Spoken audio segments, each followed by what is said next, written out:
My name is Ethan Plotkin. I'm the Chief Executive of GDCA Inc. over here in California. Stands for Great Designs, Continued Always. It's not a virtual background, it's actually a real background. And for more than 30 years, GDCA has been rebuilding supply chains for obsolete circuit card assemblies. And we do this by partnering primarily with board OEMs, circuit card assembly manufacturers who, for whatever reason, usually because of obsolescence, discontinue those parts. So that's mainly what we do. And we are in business basically to help US government and end user programs avoid unbudgeted upgrades and understand their options. We're also in the business of helping primes fulfill requests from programs for long-term support when they can't get parts, so when they encounter DMSMS issues. And then also, we're here to help board OEMs satisfy their customers and not leave customers behind, and basically look good and still realize the value of the great designs that they've introduced. So today, I'm going to be talking about sustainment as the lowest cost path. So as a DMSMS practitioner and someone who rebuilds supply chains, people who come to us are looking for cost-effective solutions to sustain their systems. And I'm talking about their systems. So everybody's always asking me, Ethan, how can we do it cheaper? So today, that's what I'm going to talk about, is how focusing on sustainment should be, and for me, is the lowest cost path. So thanks everybody. As I mentioned in my intro, let me just go ahead, and I'm watching the clock. I don't want to set a bad precedent. Yeah, I'm focused on building supply chains so people can sustain their defense systems. And I think just so everybody knows that misery loves company and that we're not alone in the world, we have a lot of customers who are not defense system companies at all. In fact, there's other industries out there like medical devices, industrial controls, that just go a lot longer like defense systems than your typical consumer cycles. So I think this is kind of the space that we play with, and a lot of times it's due to obsolescence. So let's start with a little terminology. As I mentioned, terminology is really important since this is a Sustainment Symposium. I went to Google and I looked up sustainment. And I thought it was really interesting when Peter said recently that a lot of people, just in his opening remarks, that a lot of people don't even know what sustainment is. And he's absolutely right. You know, up until a couple of years ago, this would not have come up on Google. And as you can see right now, it really is related to the support of defense material. So I think that that is a testament to our community and, you know, kind of what we're doing around getting the word out. So I say terminology is important. A bunch of years ago, I mean, one word means something different to another person, right? So a bunch of years ago when I was a young project manager, my boss asked me to do a plan. And up to that point, I spent, you know, 20 hours doing the best plan I had done. And then when I gave it to her, she said, "This is great, but all I really wanted was your 5-step approach." So I learned a couple of things from that. One, you got to ask for more details when you think you understand what people are talking about. And really also, it doesn't have to be that hard sometimes, right? So try not to overthink things. So these are things that I've come out. So let's talk more about terminology. So what if I were to ask you to build, what if you were to ask me to build you a boat? Ah, there we go. Let's hope it doesn't do a key memory. All right, good stuff. So, so there are a lot of different kinds of boats, right? As you can see from this slide, and it's pretty obvious which boat you need if your requirements are simple. And by the way, I'm using boat as a pretty direct metaphor for sustainment, right? It's kind of a vehicle or a vessel to get you where you want to go, right? If you've got a long life cycle or a long journey, you're going to need a boat that's going to get you there, okay? But if your requirements are more complex, it might be a little less obvious as to what kind of boat you need. So our challenge collectively, I think, as a community on every sustainment situation is to figure out what kind of boat you need. And it's based on a lot of different kinds of factors and requirements, like budget, how far you want to go, do you want to carry cargo, are you going to go do some water skiing or wakeboarding? So I think that's kind of what we're thinking about when it comes to sustainment. So perfect. Okay, so I'm going to just pop through some finals terms, level setting, because we have such an incredibly wide audience and a lot of people use terms interchangeably. But for my presentation, and I would suggest for the wider piece, there are a couple of terms that people should probably just be aware of. Okay, one, life cycle sustainment. This is what we want, and it applies to systems. Okay, so that's what we're really thinking about, is sustaining systems. Okay, DMSMS issues is what we don't want. Okay, and a lot of times it's fundamentally you can't get parts, right? Now there's a lot of things that create DMSMS issues. Okay, featuring obsolescence, but obsolescence is not the only thing that creates DMSMS issues. Obviously, there's surges, there's pandemics, and unforeseeable circumstances. So that's where obsolescence comes in. It's not necessarily the same as DMSMS, it's more of a cause of DMSMS. And finally, there's obsolescence management. And these are the tools to solve DMSMS, right? So let's talk about those tools. All right, so just like a workshop full of tools isn't going to get you a boat, right? You are going to need tools, though, to build one. All right, so these are your standard arsenal of obsolescence management tools. And I'll just run through them. These are kind of renowned. I would advise anyone to go have a look at SD22, okay, which is the DMSMS guidebook for program managers. So at the lowest level, there's a last time buy. OEM gives you an end of life notice. You go buy as many parts as you need forever, or as many as you can afford. And then from there, you can do reclamation and repair. Okay, so there is no reclamation without repair in my experience. Okay, so you can grab a part out of a system, but you do want to go ahead and test it and make sure that it's not a paperweight, or that it's nice and reliable. And there's part substitution. This is ideal. Right? If you can find a part that works just as well as the original part with minimal requalification, then a part substitution could be a good bet. There's this concept of a second source of supply. This is also represented, as are all of these, in the SD22 guidebook. And this is really around developing a new source, or having somebody manufacture the old card, usually in partnership with the OEM who discontinued it. And this is related to, but very different from, reverse engineering, which is really where you take an old item and you reverse engineer a brand new item. It could look different, it could look exactly the same, but it will be form, fit, function identical. That's the idea. And then there's technology upgrade, or redesigning the next higher assembly. Okay. And then finally, there's kind of the nuclear option, so to speak, which totally makes sense, and that's a complete technology enhancement, and usually makes a lot of sense when you have the funding to do a mission capability enhancement. Okay. So, but as I mentioned, you know, just like a workshop full of tools doesn't get you a boat, obsolescence tools doesn't give you sustainment. So at the very core of it, you need skilled people with plans and a unity of purpose. Right? I think a lot of people have probably heard about that old story about JFK visiting NASA during the Apollo program, and he saw a janitor over in a corner with a broom, and he said, "Hey, what are you doing?" And the janitor said to him, "Hey, I'm putting a man on the moon." And that is unity of purpose. And for us, that purpose is sustainment. That is getting us from here to the end of your life cycle for as little money as possible. Okay. So that's what sustainment is. So sustainment policy, right? That's the what of sustainment, but there's also a how of sustainment. And I think a lot of people have seen this, but for those who have not, I thought I'd just take a few moments and talk about it briefly. So sustainment policy does fall along a continuum, and you know, Robin and everybody on the panel has really talked about this, I think, in past presentations. But on the very left side of the continuum, there's kind of reactive, right? You know, and I think that's kind of the natural entropy state of the world, right? Just getting hit by issues.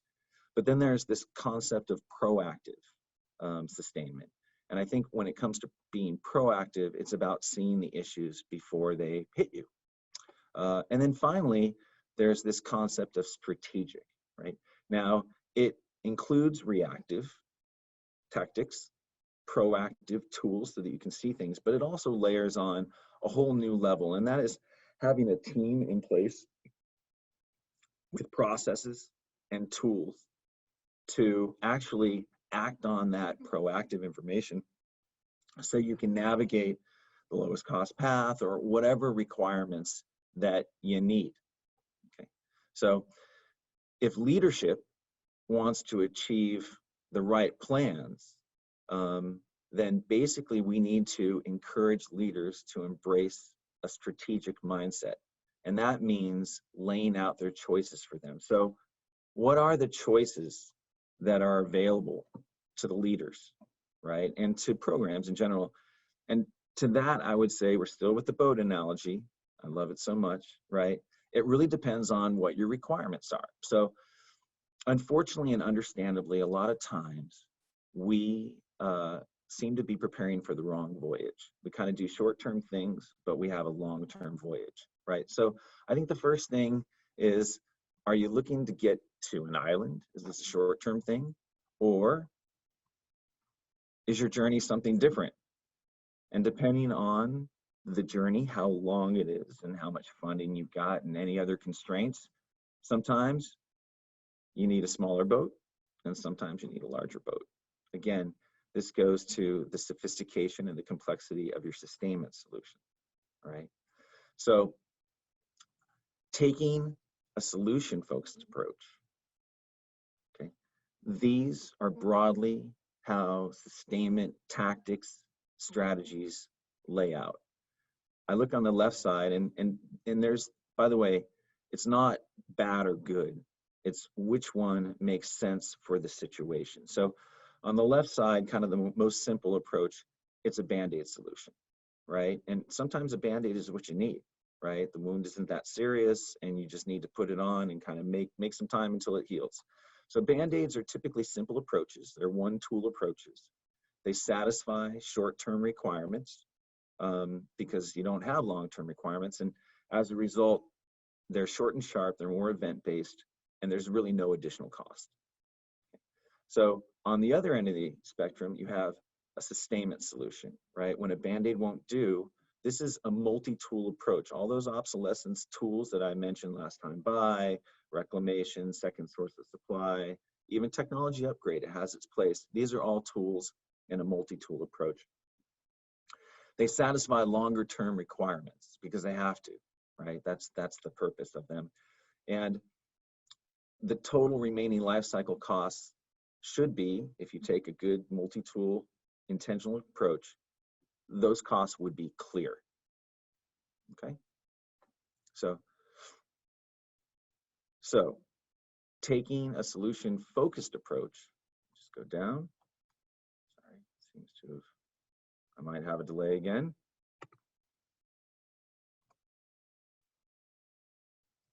Bear with me. This next slide is the clincher. There we go. Okay. So if the challenge is helping leadership kind of understand their options, right? Then overcoming the challenge has to do with how do you do it? How do you help people understand their options in a way that they can really understand it? So what I've done here, and this is kind of where the rubber hits the road on finding the lowest cost path, and this is a visualization that I have used in the past. And I think that it involves taking a step back and looking about where you want to go. Are you going for that island or are you going across the ocean? Okay. So this is the life cycle of a typical DMSMS case. Okay. And I think a lot of people can relate to this. There's kind of a phase of market research, typically that might take a quarter. Then there's an options analysis that might take another quarter. Then there's funding, right?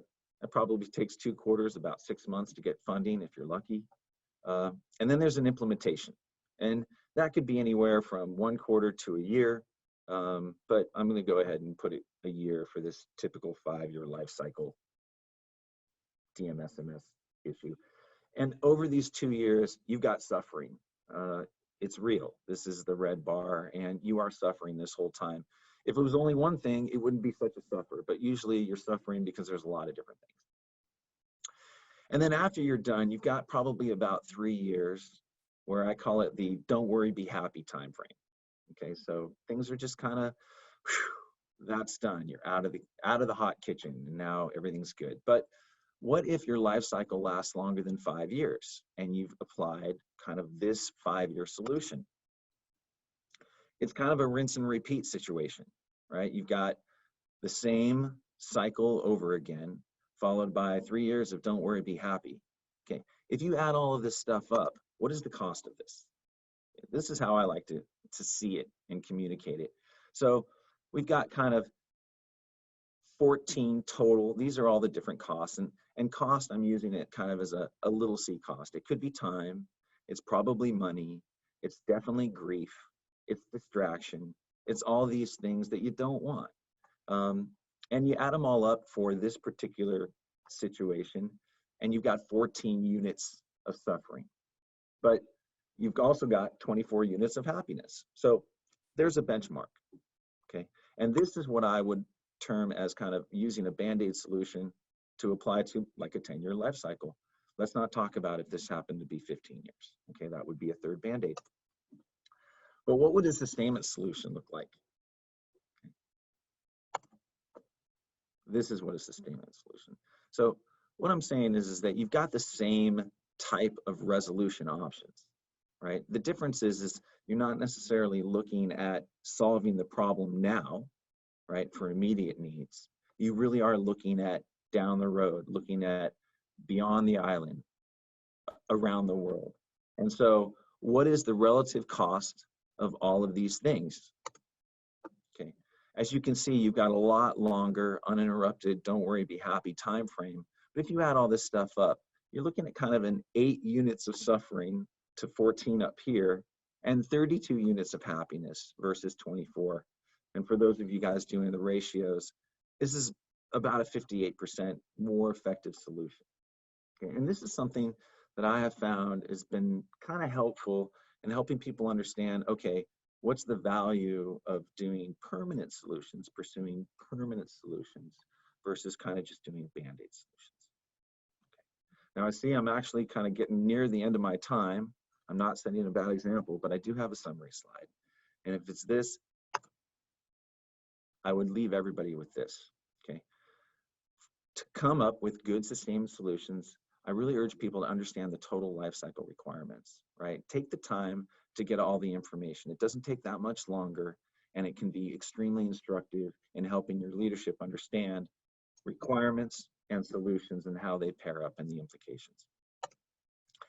I think also evaluate all your available options and don't just think about the single thing. Oh, we have a sustainment issue, let's do a last time buy, and then we're done.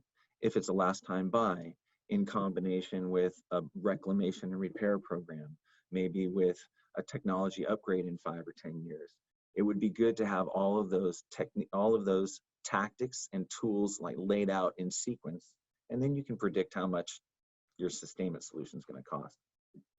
Thirdly, communicate a business case that leadership can understand. I kind of did that illustrative earlier, but whatever it's going to be for you and your leadership, you just basically have to talk to them and help them understand. They know what information they need. A lot of times it's just around terminology, and you just need to get into their heads. And finally, I would encourage people to partner with experts. I mean, there's plenty of other programs that have done this work. There's people inside the DoD, people outside of the DoD, many of them on this panel, and a bunch of them in the networking room. So I would really just try not to do it alone, right? Just find somebody you can work with.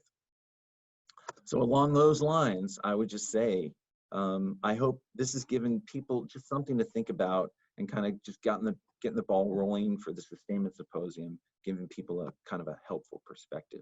And if anybody wants to talk more about sustainment, give us a shout or talk to a friend. And with that, I will back out and we will move on to Dr. Peter Sanborn to talk about sustainment as a culture. Ethan, your presentation reminds me of the management metaphor, right? Which is, do you want to be the captain of a ship that keeps the ship from sinking? Or do you want to be a captain, which is a good thing, or do you want to be the captain that gets the ship to the next port where you need to go? So I like that metaphor. I like yeah, that a that's lot. I want the port. I want the next port. Yes, absolutely. I remind you to go ahead and submit your questions to info@gdca.com.